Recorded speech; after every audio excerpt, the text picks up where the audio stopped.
I left Harrow Creek on a Tuesday morning with $40 in my pocket and a garbage bag full of clothes. Nobody came to see me off. That's the part I think about most, even now. Not the trial. Not the verdict. Not the 2 years I spent in a cell the size of a bathroom. Just that image, me walking out of my mother's house with a garbage bag, getting into a taxi, and looking back once at the street where I'd grown up. Empty. Every window blank. Harrow Creek had decided what I was, and it had turned its back. Let me tell you about the town first, because you need to understand what it meant to me before you can understand what I did to it. Harrow Creek sat in a valley between two low hills, in the kind of place that doesn't show up on maps unless you know to look. Population 1,100.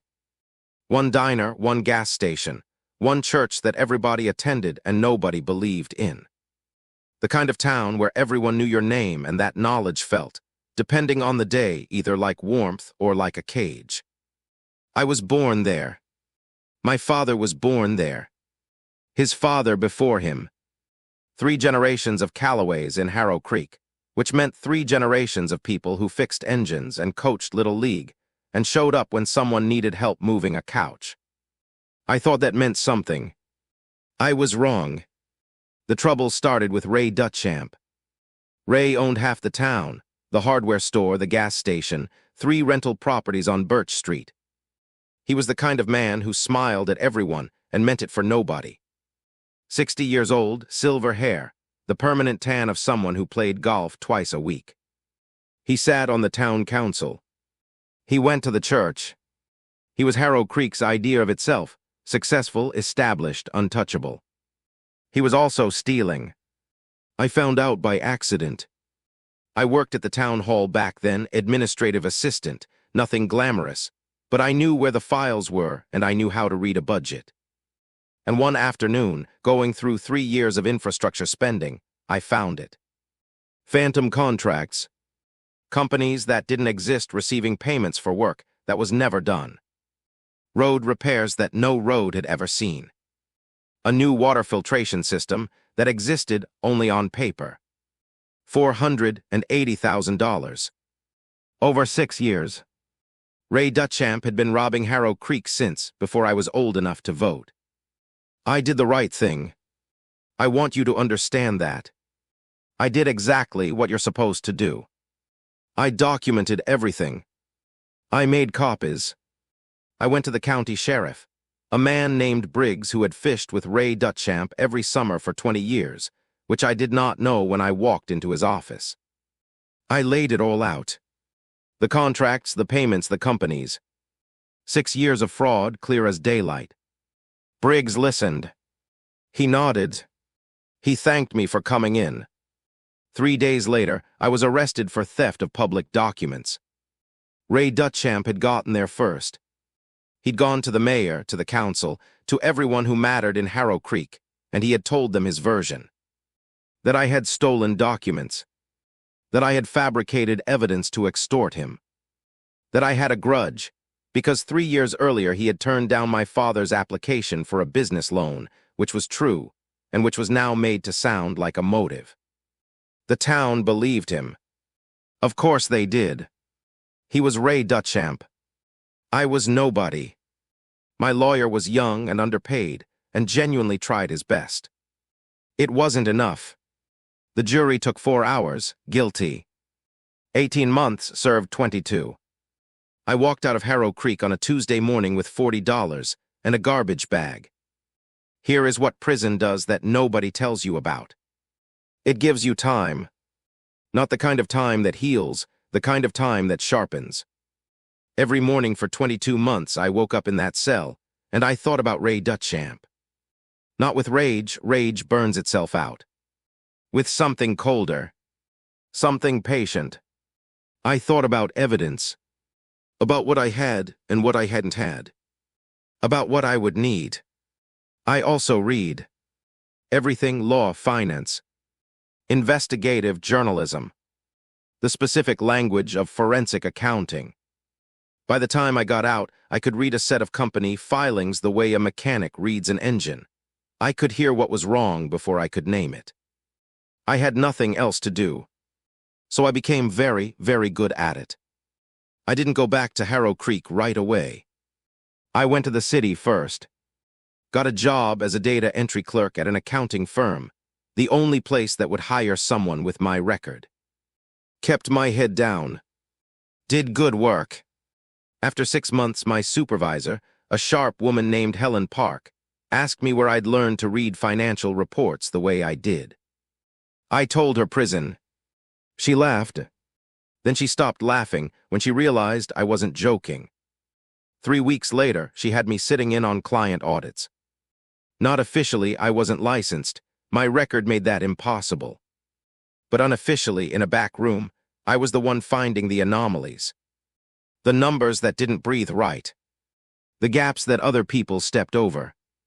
I saved that firm's largest client from a 7-figure fraud in my first year. Helen gave me a bonus and asked no questions about what I planned to do with it. I planned to go home. I came back to Harrow Creek 2 years and 4 months after I left. I drove in on a Wednesday evening when the light was low and gold, and the valley looked exactly as it always had, beautiful and small and absolutely certain of itself. I parked on Main Street and sat in my car and looked at the diner and the gas station and the church and felt something I hadn't expected. Nothing. No rage. No grief. No nostalgia. Just the flat, clear recognition of a place I had once loved and been destroyed by, and the quiet certainty of what I was there to do. I rented a room above the hardware store, Ray Duchamp's hardware store, which felt appropriate, under a name that wasn't mine. I told the woman at the desk I was in town, researching local history for a university project. She didn't look twice. I spent 3 months in that room.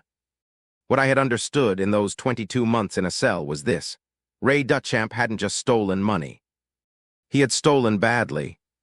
Arrogantly. The way men steal when they believe they will never be caught, which is to say, sloppily.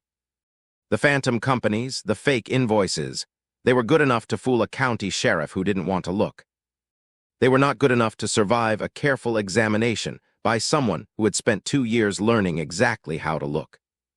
But the documents I'd had before weren't enough on their own. What I needed was the full picture, all 6 years of payments, cross-referenced against every registered company in the state, matched against the actual infrastructure work orders, mapped against Ray Duchamp's personal finances. It took 3 months. When I was done, I had 87 pages. Not copies this time. Originals obtained legally, through public records requests filed under my assumed name. Every payment, every ghost company traced to a shell address that traced back, through 2 layers of incorporation, to a post office box registered in Ray Duchamp's wife's maiden name. Neat, airtight. Undeniable. I didn't go to the sheriff this time. I went to 3 places simultaneously. The State Attorney General's office, where I filed a formal complaint with the full documentation. A journalist at the regional newspaper. A young woman named Dara Finch, who had been trying to crack stories about county corruption for 2 years, and had exactly the right kind of patience. And a forensic accounting firm in the city that Helen Park had recommended, who agreed to review my work pro bono in exchange for the story's profile. I filed everything on a Thursday. By Friday afternoon, Dara Finch had published her first piece. By the following Tuesday, Ray Duchamp had been formally suspended from the town council pending investigation. By the end of the month, he had been charged with 6 counts of fraud and 1 count of misuse of public funds. I read the news from my room above his hardware store. Here is the part people always want to know. Did it feel good, honestly? Yes and no. Yes, because watching the thing I knew to be true finally become visible to everyone else, that had a rightness to it. A satisfaction that wasn't about revenge exactly. More like a correction. Like a sentence that had been missing its final word, finally receiving it. No, because Harrow Creek didn't apologize. I don't know what I expected. Some acknowledgement, maybe. Someone to say we were wrong about you. We should have looked more carefully. We chose comfort over truth, and a man we liked over a fact we didn't want to see, and you paid for that, and we're sorry.